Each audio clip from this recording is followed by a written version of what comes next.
दोस्तों, pure banking में आपका स्वागत है। आज एक नए आर्टिकल के साथ आया हूँ और आज का आर्टिकल है continuity not change is Biden's plan for Palestine.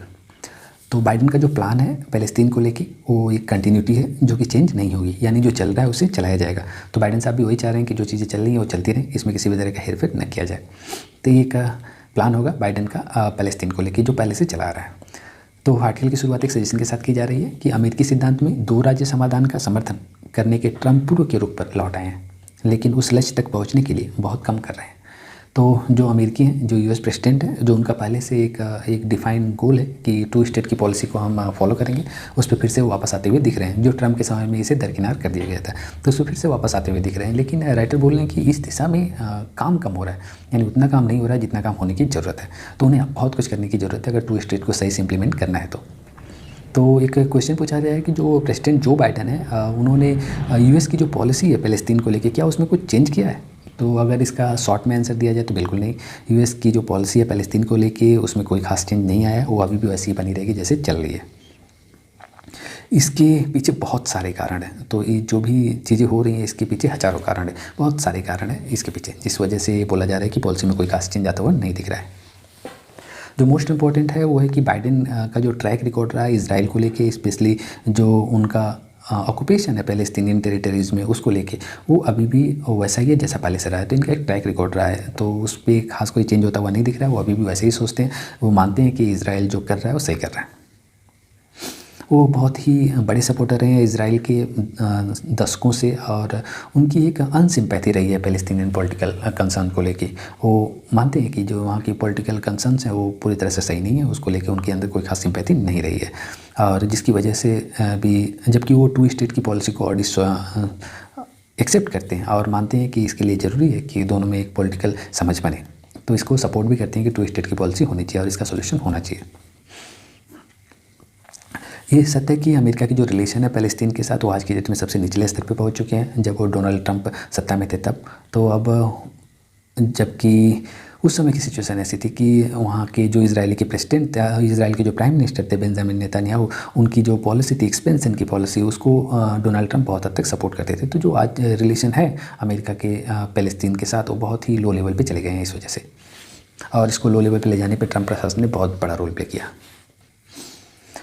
In fact mister Trump ने प्रपोज़ कर दिया था, अपने खुद से प्रपोज़ कर दिया था कि जो 30% वेस्ट बैंक की ज़मीन है जॉर्डन वैली में, और जो भी सेटलमेंट ब्लॉक्स है जिसको ऑक्यूपाई किया है इसराइल, वो इसराइल का हिस्सा हो गया। इसको ट्रंप प्रशासन ने अपने आप ही ट्रंप ने बोल दिया था। और उन्होंने क्या किया था कि जो उनकी एम्बेसी है, अमेरिकन एम्बेसी तेल अवीव में थी, उसको वहाँ से शिफ्ट करके जेरूसलम में कर दिया। और जो इसराइल ने क्या किया था कि इसराइल ने एक सीरियन का एक गोलन हाइट का एरिया था, उसे कैप्चर कर लिया था 1967 में, और उसको भी मान्यता दे दी। तो इस तरह से वो इसराइल को बढ़ावा देते हुए ट्रंप दिखे। तो ट्रंप के समय में इसराइल को बहुत बढ़ावा मिला, और वो पूरी तरह से फुल प्लेज में जो एक्सपेंशनिस्ट की पॉलिसी है उसे पूरी तरह से इम्प्लीमेंट कर पाया। ट्रंप ने और क्या काम किया कि एक 360 मिलियन का एक फ़ंड जाता था यूएन नेशंस को, रिलीफ फंड जाता था। उसमें वो क्या करते थे कि फ़िलिस्तीनी रिफ्यूजी थे उसको उससे उस पैसे का यूज़ करके उनको उनकी देखभाल करते थे। उस फंड को भी बंद कर दिया। और जो फ़िलिस्तीनी लिबरेशन ऑर्गेनाइजेशन का ऑफिस था वाशिंगटन डीसी में, उसे भी बंद कर दिया। तो ये सारी चीज़ ट्रंप ने किया अपने टेन्योर में। बाइडेन और जो उनकी टीम है उन्होंने कहा कि वो फिर से फ़िलिस्तीनियन का जो एड है, जो उनको सहायता दी जाती थी, उसे फिर से रिज्यूम करेंगे, उसे फिर से स्टार्ट करेंगे। और प्रेसिडेंट ने इस बात का अपोज किया कि जो इसराइल का जो एनेक्सेशन का प्रोग्राम चल रहा है, जो 1/3 उसने ऑक्यूपाइड कर लिया एरिया को, उसे छोड़ दे, उसका उन्होंने विरोध किया। Secretary of state Antonio Blinken उन्होंने कहा कि जो यूएस की एम्बेसी इसराइल में है, स्पेशली जो जेरूसलम में इस समय शिफ्ट हो गई है, वो वहीं पे बनी रहेगी, उसमें कोई खास चेंज नहीं आएगा। तो इस तरह से जो उन्होंने बोला था कि वो फिर से रिवर्स कर रहे हैं अपने मूव को, इसमें कोई सेंस नहीं दिखाई दे रहा है कि वो किस तरह से रिवर्स कर रहे हैं, जबकि उनको अपनी एम्बेसी को तेल अवीव में फिर से लाना चाहिए था, लेकिन ऐसा करते हुए नहीं दिख रहे हैं। यानी वो कुछ हद तक ट्रंप का सपोर्ट करते हुए दिख रहे हैं।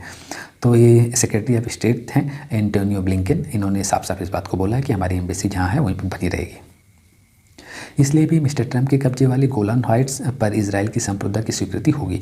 तो इससे जो ट्रंप ने बोला था कि हम इसे एक्सेप्ट करते हैं कि गोलान हाइट अब इजराइल का है, इसकी स्वीकृति आज की भी गवर्नमेंट देती हुई दिख रही है। जो स्टेटस क्यू है उसके साथ जीना, इसमें क्या है कि बाइडेन एडमिनिस्ट्रेशन जो कि अपने एक उनका जो long standing pre Trump American stance रहा है इसराइल को लेकर 2 स्टेट सॉल्यूशन का, उस पर वो फिर से लौटते हुए दिख रहे हैं, लेकिन इस पर काम बहुत कम कर रहे हैं। उनको जितना काम करने की ज़रूरत है उतना वो नहीं कर रहे हैं। मिस्टर ब्लिंकन ने अभी डिक्लेयर किया था कि अगर इज़राइल का फ्यूचर देखना है, स्पेशली कि जेविस जो इज़राइल में है, अगर उनके हम फ्यूचर की बात करें और उसे हमें इंश्योर करना है, तो इसका एक ही तरीका है कि एक डेमोक्रेटिक स्टेट बने इज़राइल में। और पैलेस्टीनियन के लिए अभी ज़रूरी है कि जो उनकी इंटाइटल ज़मीन है वो उन्हें वापस मिल जाए। इसी को टू स्टेट सोल्यूशन बोला गया। लेकिन उसके साथ साथ फिर से वो अपनी बातों को जो कर रहे हैं उसका विरोध करते हुए भी दिख रहे हैं। वो साथ में ऐड कर रहे हैं कि लेकिन रियलिस्टिक में वास्तव में ये चीज़ें इतनी आसान नहीं होगी, यहाँ तक पहुँचना इतना आसान नहीं होगा। इसके लिए काफ़ी मेहनत करने की ज़रूरत है और देखते हैं कि आने वाले दिनों में हम कितना रास्ता तय कर पाते हैं। तो इसमें कुछ हद तक विरोधाभास की भावना दिख रही है। एक क्लियर एडमिशन था बाइडेन एडमिनिस्ट्रेशन का कि वो पूरी तरह से इच्छुक हैं कि जो स्टेटस क्वो है इज़राइल का वो कंटिन्यू रहे, स्टेटस क्वो बना रहे और इज़राइल को अलाउ करेंगे कि जो उसका हार्श ऑक्यूपेशन है उसे वो कंटिन्यू रखे और जो छावनी वो बना रहा है उसे वो बनाता रहे वेस्ट बैंक में। और फाइनली जो टू स्टेट का जो ऑप्शन है उसे हम एक्सक्लूड करते और पैलेस्तीन को अपने ही लैंड पे लैंड स्टेटलेस बना दे, यानी वो अपने ही ज़मीन पे बिना राजी के रह जाए। तो ये पूरी तरह से क्लियर करता हुआ दिख रहा है बाइडेन एडमिनिस्ट्रेशन। जब ऑफिस एज्यूम किए थे उसके पहले की बात है, मिस्टर ब्लिंकन ने बोला था कि नंबर ऑफ स्टेटमेंट उन्होंने ऐसा दिया था जिसमें वो ब्लेम करते हुए दिखे थे पैलेस्टीनियन पे और बोले थे कि इस सब के पीछे ये जो भी नेगोशिएशन हो रहा है अगर वो आज की डेट में फेल है तो उसके लिए पैलेस्टीनियन जिम्मेदार हैं। उन्होंने रिमाइंड किया कि ये जो पैलेस्टीनियन है ये इनको जो भी मिल रहा है इनसे इनको बेहतर मिलना चाहिए, इससे बेहतर डिजर्व करते हैं और ये सब तभी हो सकता है जब उनके पास एक बेहतर लीडरशिप हो, एक ऐसी लीडरशिप हो जो बहुत हद तक क्लियर हो और रियलिटी को समझती हो कि जो इस स्टेट जो है एक आज की डेट में वास्तविकता है, इसे उसे समझना होगा। एक ऐसी लीडरशिप हो जो इस बात को क्लियरली समझ पाए कि आज की डेट में इस चीज़ की ज़रूरत है कि जो उत्तेजना और वायलेंस है इसे ख़त्म करना चाहिए। इस तरह की लीडरशिप की ज़रूरत है। इसकी ज़रूरत जो मिस्टर ब्लिंकन है उन्होंने महसूस की।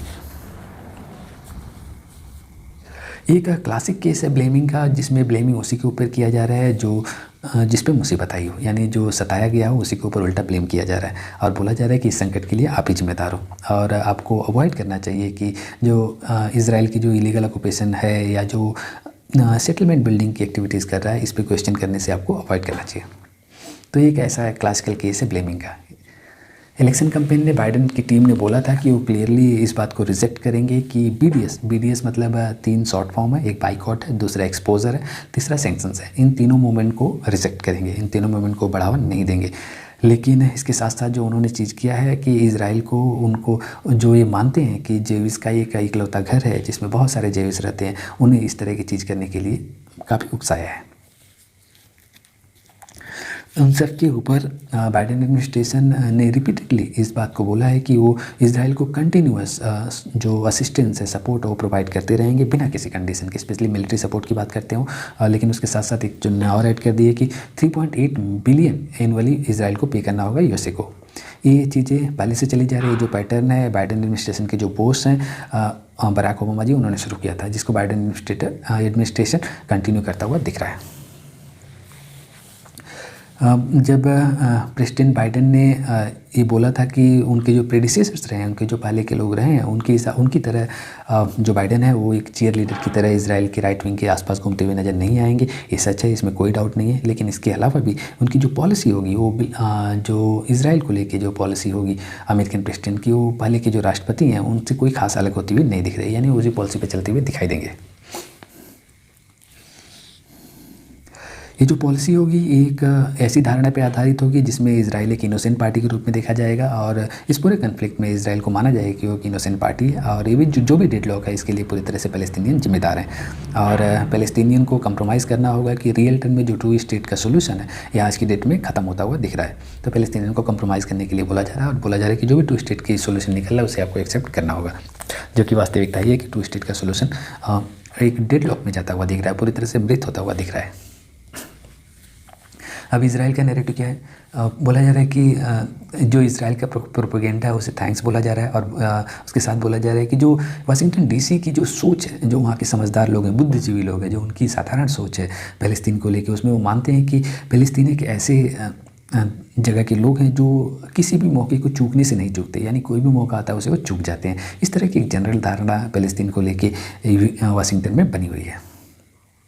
यूएस इस तरह की नैरेटिव को फिक्स करता हुआ दिख रहा है कि जो भी अपोज हो रहे हैं लगभग दसनों साल से इजराइल गवर्नमेंट को लेके, उसे कुछ हद तक उसे अपोज कर रहा है, उसको विरोध में खड़ा होता दिख रहा है। तो इस तरह के एक नैरेटिव को बनाता हुआ दिख रहा है यूएसए। वो मान रहा है कि जो बिल्डिंग सेटलमेंट का काम कर रहा है, जो फ़िलिस्तीनी लैंड को सीज़ कर रहा है, उसे वो कुछ हद तक सहमति जताते हुए दिख रहे हैं और ये मान रहे हैं कि जो पैलेस्टीनियन स्टेट है जिसको डेवलप करना है ऑक्युपाइड टेरिटरीज़ के लिए, इसकी फिजिबिलिटी खत्म होती हुई दिख रही है, यानी इसे कैंसिल करता हुआ यूएसए दिख रहा है। इसके पीछे अमेरिकन का जो एक्सेप्टेंस है इजराइल नैरेटिव को लेके, इसके पीछे बहुत सारे रीज़न है। उसमें से कुछ रीज़न बताया जा रहा है कि इसमें इंक्लूड किया जा रहा है कि जो इजरायली लॉबी है यूएस कांग्रेस में बहुत ही इन्फ्लुएंशियल है, उसका प्रभाव बहुत ज़्यादा है और जो उनकी की पोजीशंस पे हैं, जो अभी आने वाला एडमिनिस्ट्रेशन है जो ऑलरेडी अभी आ रहा है, उसकी जो की पोजीशन में लोग हैं वहाँ पर भी इजरायली लोग बैठे हुए हैं, यानी इजराइल से सिंपैथी रखने वाले लोग बैठे हुए हैं। तो इन सब का रीज़न है कि यूएसए को इजराइल की बात माननी पड़ती है, इजराइल की तरफ झुकाव बनाए रखना पड़ता है। बाइडेन एडमिनिस्ट्रेशन भी इससे अछूता नहीं है, वो भी इसी की तरह चलता हुआ दिखाई दे रहा है। यद्यपि यूएस का जो अनक्वेश्चनिंग सपोर्ट है इजराइल को, वो एक कॉम्प्लिकेटेड सिचुएशन में जाता हुआ देख रहा है और इससे एक जो रिलेशन है अरब वर्ल्ड के उसका यूएसए के साथ बिगड़ गए हैं। इस सिर्फ इसलिए क्योंकि यूएसए ने ऐसा बोल रखा है कि वो इजराइल को अनकंडीशनल सपोर्ट करता रहेगा, उसमें किसी तरह की क्वेश्चंस नहीं पूछेगा। इस वजह से अरब देश काफ़ी नाराज़ रहते हैं यूएसए से। एक परसेप्शन इजराइल को लेके ये है कि अमेरिका की जो स्ट्रेटजी है वेस्ट में स्पेशली, वो यूएसए में नहीं बनती है, वो जाके इजराइल में ही बनती है। तो उसे इजराइल की जेरूसलम में ही बनाया जाता है। वो एक ये भी मानते हैं कि अमेरिका का जो एक स्टेबल पार्टनर है इस एरिया में वो इजराइली है। इस वजह से भी जो भी पॉलिसी बनती है स्पेशली वेस्ट एशिया में वो जेरूसलम में बनाया जाता है, ना कि वाशिंगटन में। इस तरह की एक धारणा बनी हुई है इस पूरे रीजन में। ओबामा ने इसको थोड़ा बहुत तोड़ने की कोशिश की इस धारणा को, और उन्होंने क्या किया कि ईरान के साथ एक न्यूक्लियर डील कर ली, जिसका इजराइल ने बहुत ही कड़े शब्दों में विरोध किया था, बहुत ही स्ट्रांगली इसका अपोज किया था। जिस पॉलिसी को जैसे ट्रम्प साहब आए उन्होंने फिर से रिवर्स कर दिया, यानी उन्होंने इस पॉलिसी को पूरी तरह से कैंसिल कर दिया। अब जबकि बाइडेन एडमिनिस्ट्रेशन फिर से आया और उसमें इंटरेस्टेड है कि जो न्यूक्लियर डील है उसे फिर से रिवाइव किया जाए, उसे फिर से पुनर्जीवित किया जाए, तो अब उसको स्टेप बहुत ही सावधानी से, बहुत ही फूक फूक के कदम रखने की ज़रूरत है, क्योंकि उसका जो अप्रोच है इसराइल को लेके वो उसमें इजराइल काफ़ी मुखर है और वो पूरी तरह से यूएसए का विरोध करेगा इस एग्रीमेंट में जब वो वापस लौटेंगे। तो अब पैलेस्टीनियन को इसके लिए बहुत सारी प्राइस पे करनी पड़ रही है, उनको बहुत सारी कीमत चुकानी पड़ रही है, क्योंकि बाइडेन एडमिनिस्ट्रेशन जो है वो इजराइल की असंतुष्टि को नहीं झेल पाएगा, उसे वो अफोर्ड करने के मूड में नहीं है, चाहे वो ईरान का हिस्सा हो या फिर पैलेस्टीन का हिस्सा हो। दो फ्रंट पे वो इजराइल की नाराज़गी को नहीं